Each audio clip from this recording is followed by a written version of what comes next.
Gecesiydi, hava sıcaktı. Bir ihanet kalkışması ülkeyi yaktı. Gün bugündü, bütün millet ayağa kalktı.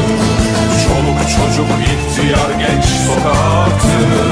Demokrasi darbeymiş, şaşkındı millet. Ya özgürlük bundan sonra yahut da zillet. Milyonların ayak sesi titretti yeri. Elde bayrak, dilde tek bir koştu ileri. Demokrasi destanında şahitler biziz. Bir önce bindirilen şehitler biziz. Başkomutan emir verdiğin meydana. Sahip çıkın, al bayrağı aziz vatana. Senden geçtik vatan millet Allah aşkına. Bütün dünya bunu görüp döndü şaşkına. Serden geçtik vatan millet Allah aşkına. Bütün dünya bunu görüp döndü şaşkına.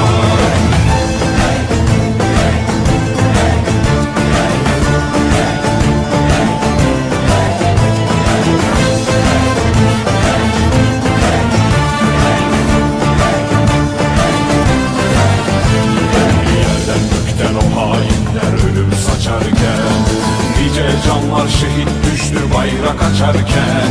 Kimi tanka kafa tuttu, kimi silaha. Demokrasi çiğnenmesin diye bir daha. Demokrasi darbe